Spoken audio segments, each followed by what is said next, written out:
për drejt me kolegen Keti Banushi. Gjykata e lartë nuk ka pranuar rekursin e ish deputetit Ervin Saljani. Marim informacionet e fundit me kolegen Keti Banushi. Përshëndetje Keti, atëherë çfarë kërkonte në këtë rekurs ish deputeti Ervin Saljani, i cili po vuan dënimin në burgun e Fierit?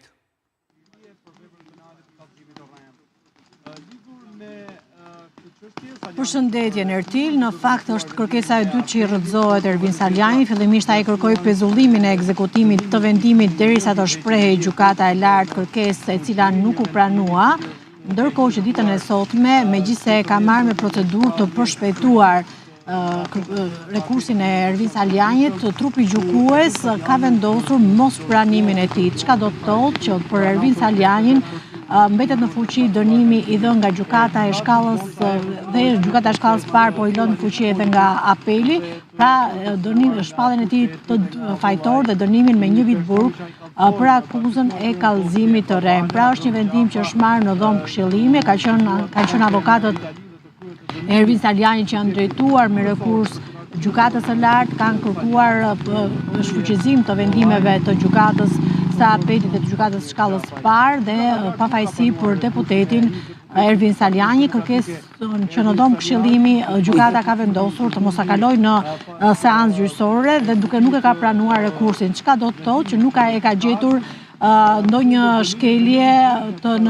natyrës procedurale që do në mënyrë që gjykata e lartë të vendosë ose kalimin në seancë gjyqësore ose rikthimin edhe një herë në përshkrutim në gjykatën e apelit. Pra, me këtë vendim të dhënë nga gjykata e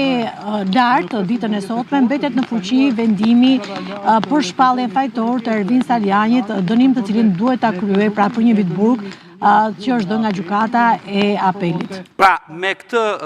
rrëzim të rekursit nga gjykata e lartë, i ka përfunduar të gjitha hallkat e shkallëve të sistemit të drejtësisë ish deputeti Ervin Saljani?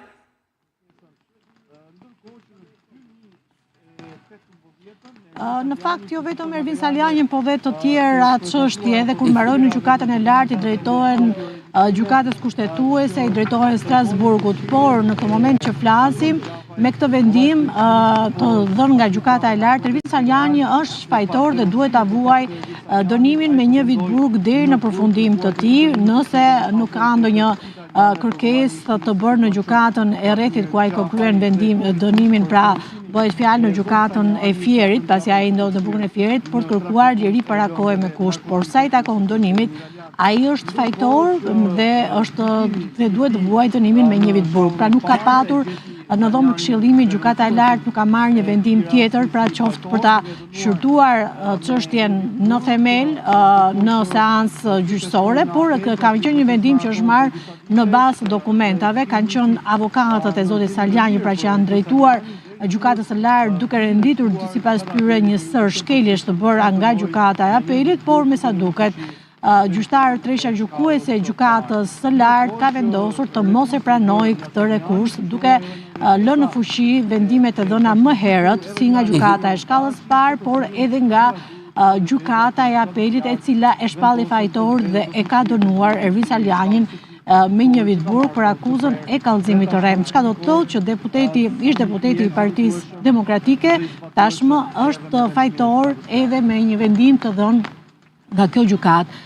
Sa i takon mbrojtjes së tij, ata mund të drejtohen, ndoshta mund të kenë pretendime për në gjykatën kushtetuese ose dhe në gjykatën e Strasburgut, pasi është artikuluar nga ana e tyre që do t'i ndjekin të gjitha shkallët gjyqësore. Por sa i takon deri në këtë fazë,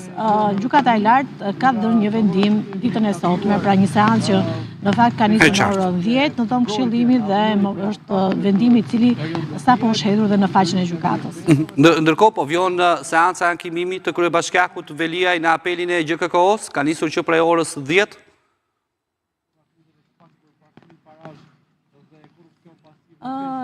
Po vion, seanca është një seancë në fakt që kanë qenë 2 avokatët e zotit Veliaj që kanë kërkuar mas tjetër sigurie ose shfuqizimin e masës, madje ata kanë pretenduar për pavlefshmëri të akteve hetimore, sa i takon veprimeve që janë kryer nga prokurori Olzdado, të cilat sipas tyre janë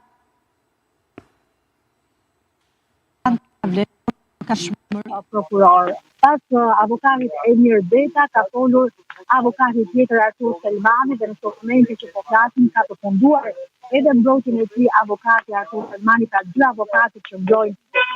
avokati Artur Selmani, pra dy avokatët që mbrojnë kryebashkiakun Erion Veliaj dhe ndërkohë që i është duke folur avokatja e biznesmenit Elman Abule. Pra deri në këto momente që flasin, kemi personin e tretë në fakt që po bën, ose avokatin e tretë që po bën mbrojtjen, ndërkohë që nuk kanë nisur ende mbrojtjen dy biznesmenët e tjerë, të cilët edhe ata duhet paraqisin, kanë bërë ankimim në gjykatën e posaçme të apelit. E qartë. Mirë, faleminderit Keti Banushi. Duke falenderuar kolegen Keti Banushi, cila po raporton dhe në kushtet vështira për shkak të kushteve atmosferike dhe rresheve të shiut që kanë përfshirë edhe krye qytetin. Ndërkohë që